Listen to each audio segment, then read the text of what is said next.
Good evening from our headquarters in Kiev. This is This Sunday Show, the Hromadske International, the only primetime discussion on the Eastern geopolitical storm in English, and I'm Natalia Homenyuk.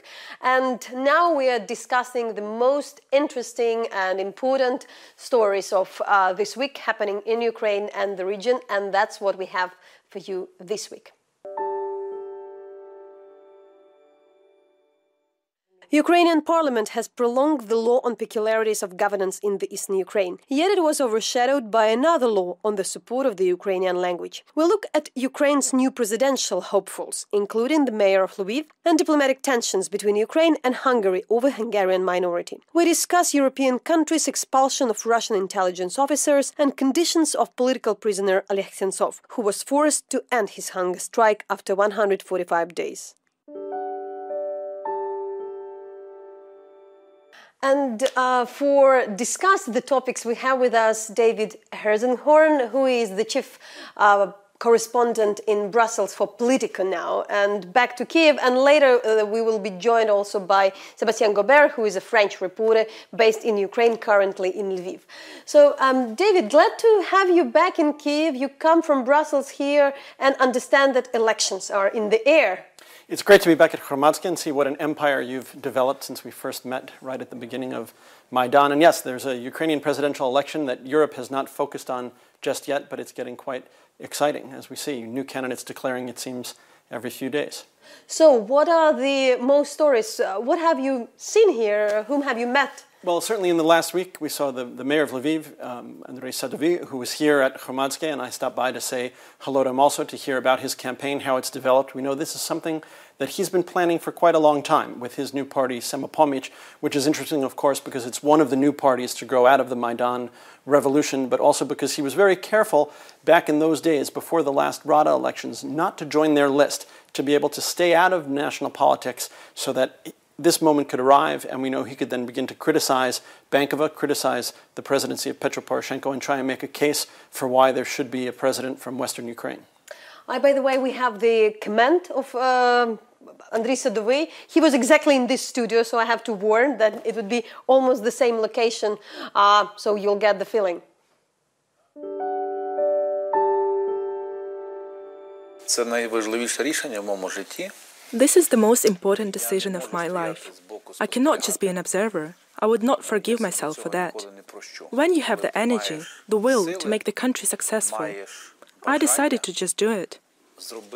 I've had the opportunity to be a mayor for 12 years. It's a beautiful period in my life. My ambition was to build a place where I would want to live. But I clearly understood that it would only be possible to fully achieve this ambition if I built a country which I would want to live in. The president does not lead on his own.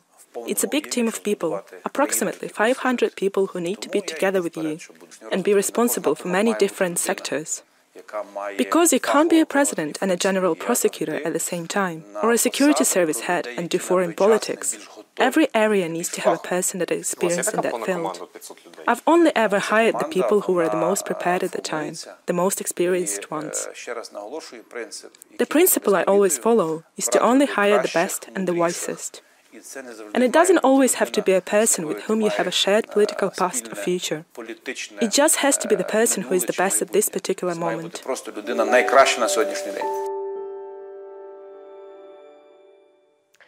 I should say it wasn't really a surprise for us, but what the people from the parliament say to us is that for him the most important is really the run for the parliamentary elections in 2018. So maybe the chances of Andriy Sadovy being there are lower. But what is your general feeling? Because a lot of analysts coming from Europe, from the US, they're really worried, as always. Do you feel this Sure, that concern is building. And we see one of the amazing things about this race is that the main combatants, the top candidates so far, President Poroshenko and Yulia Tymoshenko, these are people who have been in Ukrainian politics for quite a long time. Despite two revolutions, this country is still faced with some of veteran politicians battling it out. And Europe, of course, Brussels especially, is looking to hear what will be the message for Europe, who will be pro-EU. We know how Maidan started with a dispute over the association agreement with Europe. And so there'll be a lot of attention focused soon, I think, on which of the candidates is saying the right things about wanting to bring Ukraine forward, working with the international organizations that have been trying to help Ukraine and setting it on a Western course. Also, Russia will be a factor. If we see Russia meddling in the American elections, meddling in the UK, in Brexit, of course, we know that Russia will try to interfere in Ukraine in these elections and have some influence. Maybe we can't even call it meddling. It might be direct involvement in some ways with candidates that Russia supports. But what are the concerns, and from what you understood while talking to the people?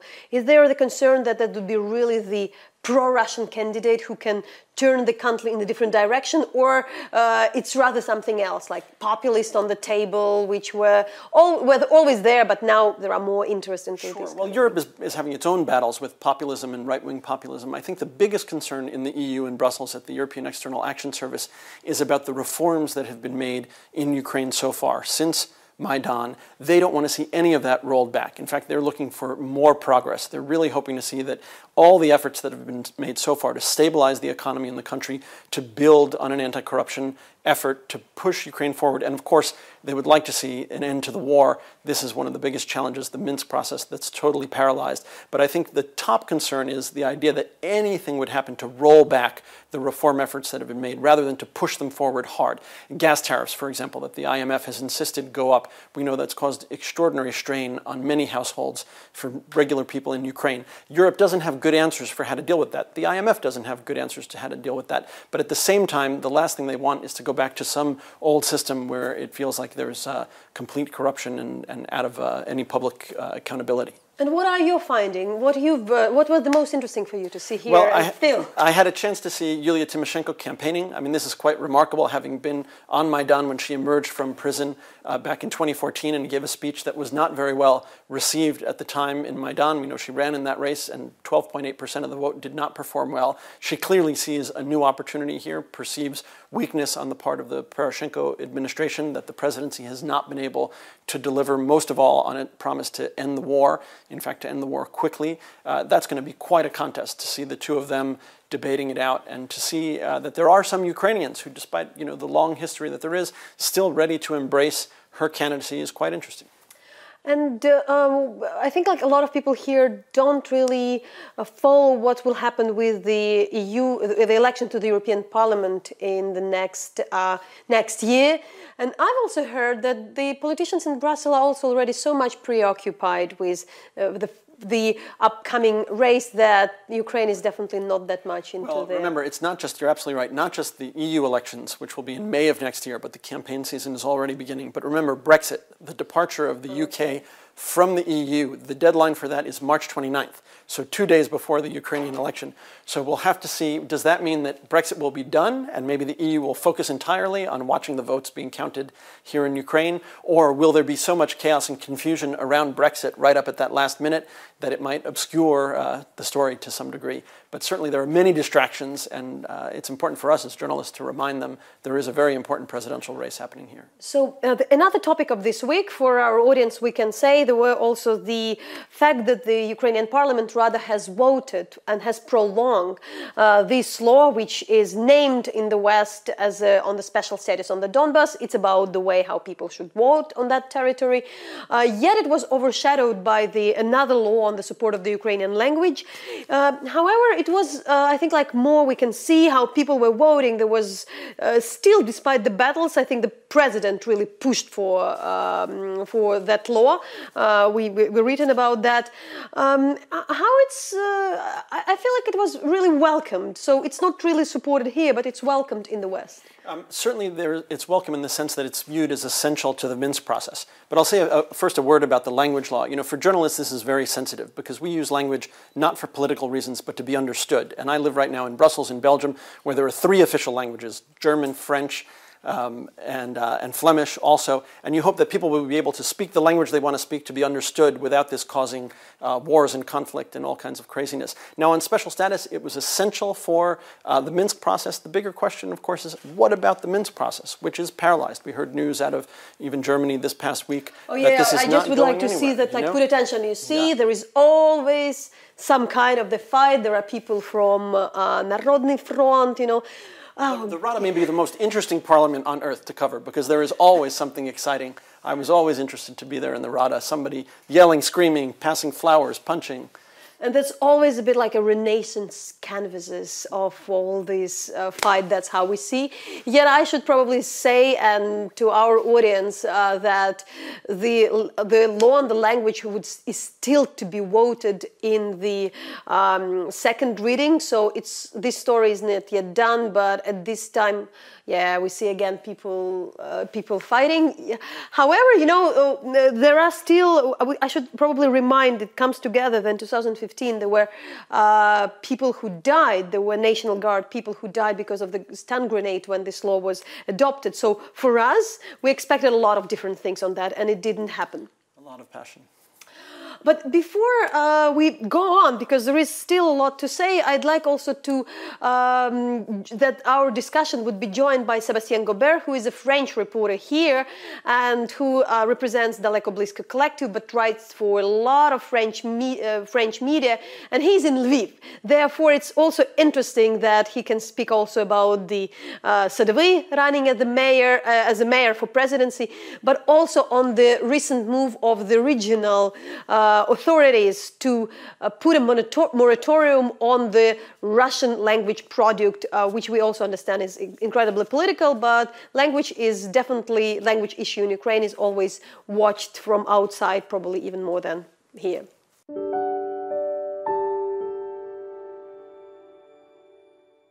So, Sébastien, good to have a journalist speaking from Lviv. So I expect you know better what's going on. And obviously one of the issues to discuss, especially in the context of another law which had been adopted in the first draft regarding the generally support of the Ukrainian language. There was earlier this moratorium on the use of some of the Russian content in Lviv and Lviv region. I also say that our audience can read an article on our webpage on that, but so there was a criticism to that. There were different opinions in Lviv. You know better. So how it's going on? Is it really enforced? How it would work? What people say? No, that's the thing, that actually it's not really enforced, and most people here in Lviv consider it as a very useless populistic move. Because what the Oblastna Rada, so the regional council, has decided is to ban all kind of cultural products in Russian, so books, movies, songs, and so on. But of course, this is extremely hard to enforce. And so the radio still plays Russian songs. You can still find Russian books in bookstore Ye, for example. They haven't heard about anything prohibiting the sale of Russian books. So this is seen here as just one populistic move that stirs up tensions and aims at, positioning some political personalities ahead of the elections in 2019. That's basically about it. But look, was this law in particularly kind of focus then later not just on all Russian product, but there was something about these individuals who are involved in the anti-Ukrainian activities? And do you manage, for instance, to talk to the police or anybody to understand how it might work? Well, yeah, I talked to some people. Mostly, I didn't have any official interview, but I talked to some people on the street. I went to see some policemen on the street. I went to see some people working at the bookstore Ye. And either they haven't heard of it or they have absolutely no idea how it would work. Can you imagine, there are many Russian-speaking people who actually live in the region of Lviv, but also many tourists who come to visit the city and the region, and they come with, books on their laptops. Movies on their laptops or books in their luggage, and this is just not possible to enforce. So what the regional council has done is to call on other regional councils and on the Verkhovna Rada in Kiev to actually extend the prohibition to the rest of the country. But for now, we don't see any sign of that happening. And Sébastien, I'm talking to you as also to somebody who has been in Ukraine for a while, and knowing not really just from the press how big is the language issue in Ukraine. So how you put this particular act into the general context? Because obviously internationally there are always more interest to anything connected to the Russian language than inside the country. Yes, it's really part of the political agitation that we see now. You see that anyway there is something very specific with Western Ukraine when it comes to language, when it comes to protecting Ukrainian language, and also some kind of distrust towards the Russian cultural sphere, sometimes Russophobia. We know that last year or 2016 the city council of Khmelnytsky, which is also in Western Ukraine, has banned the teaching of the Russian language from all public schools.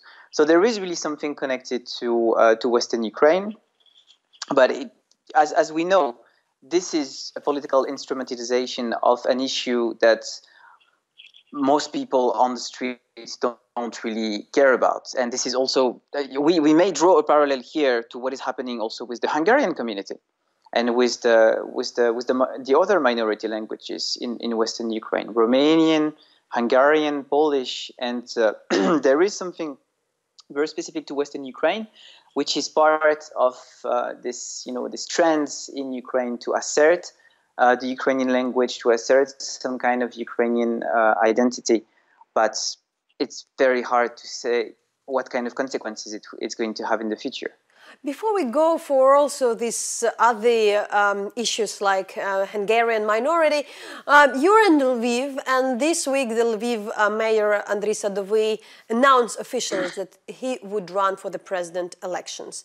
He was a really strong candidate. He had been considered a strong candidate a couple of years ago, but we know that more or less nationally his image had been really destroyed on the issue of incapability to deal with the garbage in Lviv, which by many people had been, also by many journalists, has been confirmed that there was a lot of the play of the government to kind of make him look bad.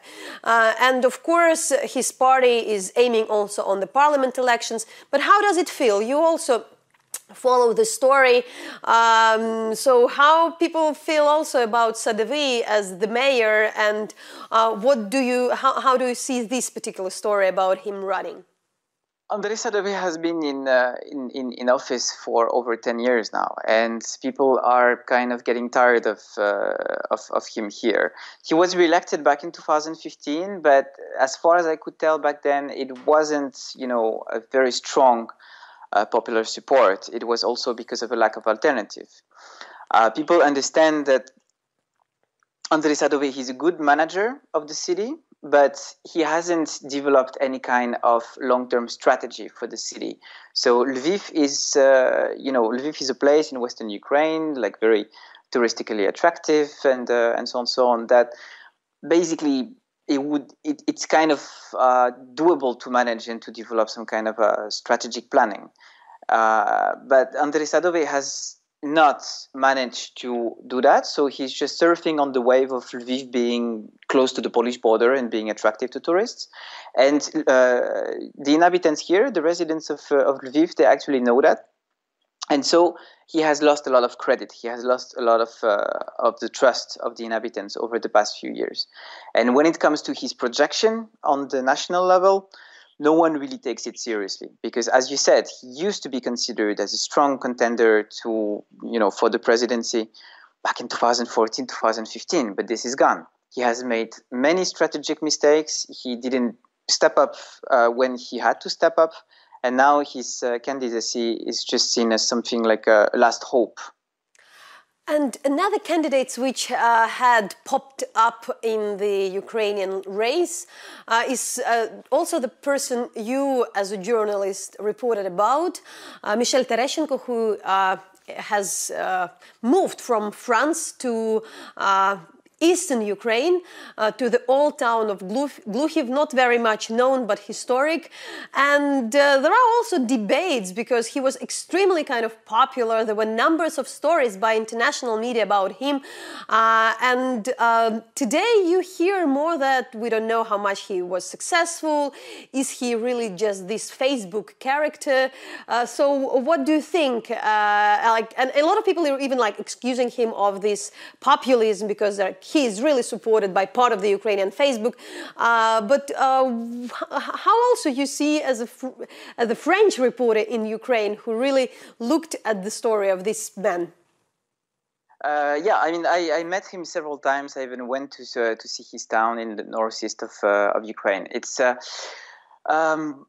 I wouldn't say that he's a Facebook character. He's a very, very concrete, very real character. He's very sincere. I think he's very honest in his patriotism, and a very unique trait in Ukrainian politics is that he's really not corrupt.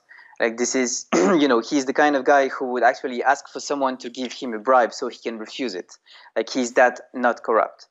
The problem with Mikhail Tereshchenko is that now that he has launched his campaign and announced his candidacy to the presidency, he still doesn't have a team, he still doesn't have financing, and he still doesn't have a very precise program.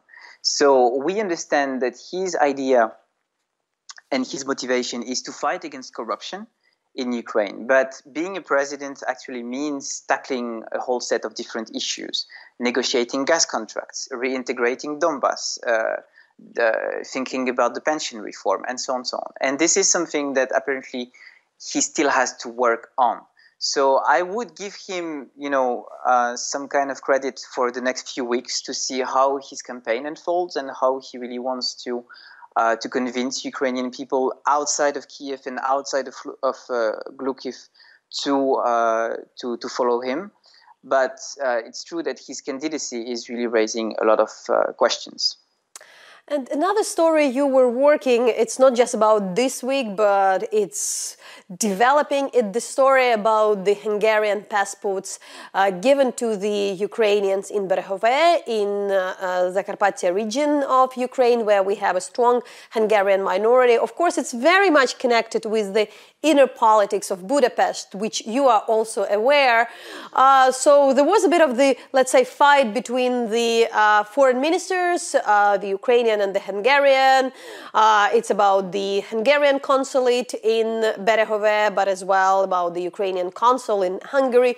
So a lot of people looking at that like at another separatist case. But to what extent you see on the ground from your usual reporting, I'm speaking over some period of time, that's the more inner Hungarian story and the Ukrainian story, and where are the things we have to look at? So, look, to me, this is really a political case and political instrumentalization again, because you mentioned that it's part of the inner, politics of Budapest, but it's also part of the inner politics of Kiev.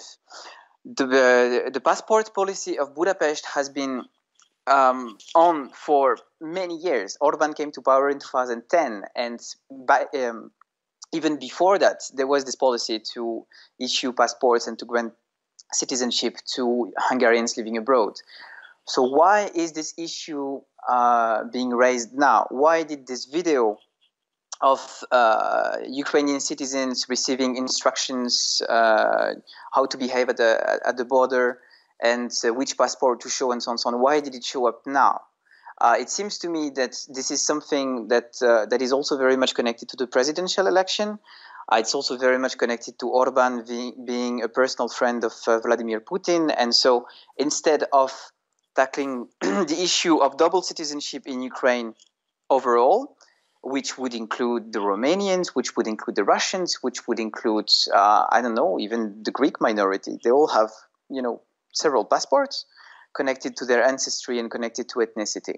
But why the Hungarians? It's very much connected to the relationship that Orban has with Putin, and with the fact that the authorities in Kiev really want to assert themselves as protectors of the sovereignty, protector of the independence. And how to do that?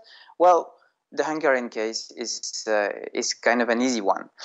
I went to report quite many times in Zakarpattia, and I produced quite many reports on the situation of this community. It's true that they live very much aside of the rest of Ukraine. They have their own time zone. They have many Hungarians don't really speak Ukrainian or even Russian for that matter. But the thing is that the coexistence, the cohabitation of Hungarians, Ukrainians, Romanians in Zakarpattia is very, very full. And so this issue is very much of a political one. One last thing that I may say is that you have to consider the region of Zakarpattia as something like a dead end of Ukraine. There is no industry, there is no economic activity, and most of the 1 million residents live from, they make a living from cross-border trade and sometimes contrabanda.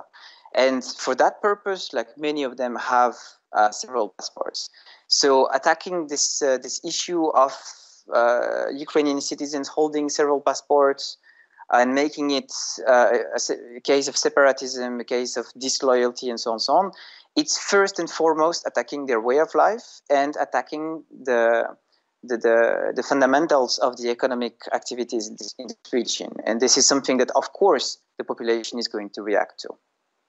Okay, Sébastien, we will follow the story, and as we mentioned, in almost every single case, it looks like the campaign has already started, and it has its impact on almost every issue, but I hope it won't be the case for every single issue as well. So thanks a lot for being with us and for joining the conversation. Thank you.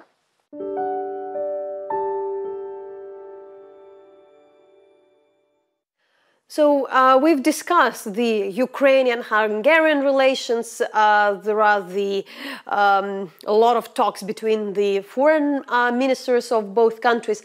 But we also understand that there is something not unusual, it's already new usual, of the way of the Budapest politics and how it's seen in Brussels, how also we can look and how we can really discuss Hungary, knowing its unusual role in the EU. It's a very tough subject for the EU right now because Viktor Orban has declared himself as the champion of illiberal democracy. And of course the EU views itself as liberal democracy. He's declared himself the champion of Christian Europe. And of course the EU wants a plural Europe where all religions are treated equally. So there's been a lot of controversy. The European Parliament recently voted by a large number to start a disciplinary proceeding against Hungary for violating some of the basic requirements of the EU treaties. This is a very tough issue right now in Brussels and for Hungary.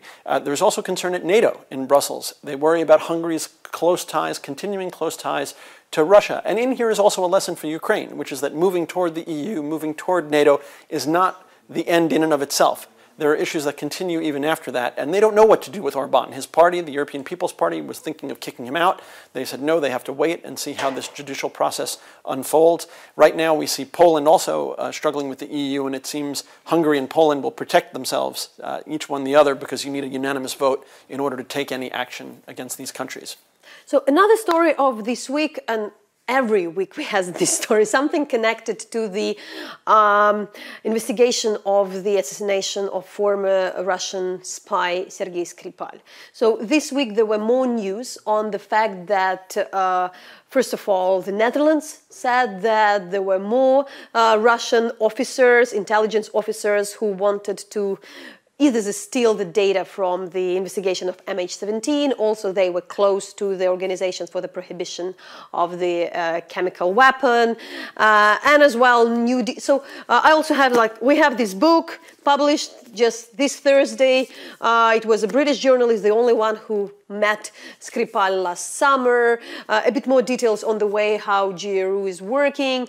So how big is this story? You know, it's of course dominating also the informational space here, but what do you think, particularly for European Union? This story is big and getting bigger. I mean, we saw a remarkable situation where there were joint statements issued in the past week about the GRU cyber attack from Washington, from London, from The Hague, from Brussels. So many countries in the West coming together and issuing statements. And of course, we saw after Skripal was poisoned an unprecedented coordinated expulsion of Russian diplomats by Western countries. I think this will end up being a turning point. We still don't know exactly why Russia chose to go after Skripal in the moment that it did, but I think we'll look back and see this as a moment when the West really woke up to a problem with Russian intelligence operations in the West. Of course, we're not naive. We know there are Western intelligence operations that go on in Russia, but we don't see these kinds of brazen assassination attempts or even killings in the case of Litvinenko. So I think you'll see that this is a moment, and this is part of the result of that, where Western countries are much more attuned to the danger, to the threat, and are speaking out much more quickly than they have in the past, not keeping it quiet, thinking it's something to work on confidentially, but rather immediately going to response. David, you've been the New York Times correspondent posted in Moscow during the time of the annexation Crimea, during the kind of the Maidan revolution, kind of the I would say still most interesting times. And like looking at that, now being in Brussels and also following what the Russian media do, how also you see the case, because for us there is nothing new. You know, like we understand that, of course, there are way more people like that operating in Ukraine, maybe less even candid. We found out also this week, we ran the publication at Hromadske, so we're trying to back it with more data that this guy, Boshirov or Chepiga, could possibly be the one who was advocating ex-President Yanukovych from Crimea during the annexation. We got it from the Russian journalist Kanyev, and with the result of the story, we know that the bodyguards of the Yanukovych also are ready to give another testimony in the court. Yet still... would you put this also story on the context of the whole Russian activities, not just in the West? Well, you know, one of the hardest things back in the days of covering Maidan, when so much dramatic events were happening in this country, was to be asked by Ukrainians, what do Americans think about what's happening here? And I would feel so terrible to have to tell them they really don't think about what's going on here, that it was not on the radar, but that's changed. Now they've seen Russian fake news, Russian meddling interfere in the US election. They've seen how Russian fake news can lead to protests on the streets in Germany. And this has now become a Western problem as much as a Ukrainian problem. And so I think you have a whole different attitude now at this point to the recognition that this is a serious issue, that any of this kind of interference in democracy, in elections, in the presentation of news and information that becomes fake, that sends people to violence, that this is a problem for everyone and that there needs to be more response. Because for me what's interesting is like that before it was like, oh, that's what the Kremlin does in its own backyard. Obviously there are some Russian intelligence people, but it's very interesting to follow that they're often the same people who are acting in the West. But what else we should follow? What else might have... Well, we have to keep an eye on the fact that this is a very new context with Donald Trump in the White House, and we don't have a clear sense of where he stands on Russia. He seems very soft on Russia, as we saw when he was in Helsinki with Putin, and yet aspects of his administration, people in his administration have been very tough, continuing sanctions, and so we don't know what is Putin up to right now. What are the goals here? The continuing Russian involvement in Syria, we know that Russia is reasserting itself on the world stage. And so what will this mean in the context where the transatlantic relationship is very, very tense right now? Europe and the United States are not seeing eye to eye. There's a trade dispute going on, but more deeply a disagreement over values, on climate change, on the Iran nuclear deal. It's a very shaky moment, fragile moment, I think, for the entire geopolitical system. And this is a factor that we can't know how all of this will play together. But to what extent the US, apart from the sanctions which were strengthened, is really following also the Skripal case? Well, we know that the intelligence services are working very closely and very carefully. There's a lot more attention now in Washington. For a while, it seemed that they'd entirely forgotten about Russia while the focus was on terrorism in the Middle East. Now I think there's much more renewed attention, and the Skripal case has been part of that. It's sort of woken up, obviously, the UK, MI6 is on top of it, CIA is working hard on this. But again, what is the larger goal? Is this about an international operation that Putin has for his view of his country globally, or is there something going on domestically that he feels a need to sort of push back on the West harder? Sanctions, we know, are having a bite, but we're not sure how well those have succeeded. They certainly have not forced Russia to give back Crimea, to pull out of Donbas. So where is this headed? It's a really big question. And another story, we as Hromadske team is constantly drawing the attention also of the Western audience, is the condition of Oleg Sentsov, who is currently in prison in Labetnangi in almost North Pole, and this week he has to stop. He was forced to stop his hunger strike after 145 days, and what we know from his lawyer and from his cousin, that he is really in a critical condition. He was more or less challenged that he would be fed by force, and we have a quote of Oleg. In connection to the critical state of my health, as well as the pathological changes to my internal organs that are starting to happen, I am scheduled to be force-fed in the near future. My opinion is no longer being taken into account. They say I am no longer able to adequately assess my level of health, and the dangers threatening it. Force-feeding will take place as part of the resuscitation procedure to save the life of the patient. According to the conditions, I will be forced to end my hunger strike tomorrow, that is from October 6, 2018. 145 days of fighting, minus 20 kilograms in weight, plus a broken organism, but the goal was not achieved. I am grateful to all who supported me and ask for forgiveness from whom I have failed. Glory to Ukraine, Oleg Sentsov, October 5th, 2018. I should say it's also that though he stopped his hunger strike, it doesn't mean that things are okay, because we have the case of the Soviet dissident Marchenko, who actually had to stop the hunger strike and died after. And Oleg says he demanded the release of all the political prisoners. We're speaking about up to 60 people. It's those who are connected to cases on Crimea, some of them held in Russia, some in the territory of the annexed Crimea. It looked like the West didn't make it to save him. I understand that it's not a top story, but still a lot of people say at least his name was mentioned, and because of his actions, not because of anybody else. There's no question that he drew quite a significant global publicity and attention to his cause. The European Council President Donald Tusk personally issued a statement at one of the summits. I was there at the news conference, a very dramatic moment where he spoke of Oleg Sentsov. This is a moment when they're talking about the biggest politics on earth, and he reached out to point out a specific character. We know the PEN International Writers Group has been doing extraordinary international advocacy on his behalf, trying to raise attention for his cause. So I think that he may feel that he failed his supporters, but I think around the world, supporters of Sentsov feel that he's fought valiantly and they continue to fight on his behalf. Yeah, with that I should also say that we are following the story. He is there as a lot of other people. A lot of them are in also very poor health conditions. So let's see what would happen. And yeah, that's probably also thanks to the families and thanks to these prisoners themselves. First of all, we hear that stories. David, thanks a lot for coming and stopping by Hromadske. We are always happy to see you here. Always good to be here.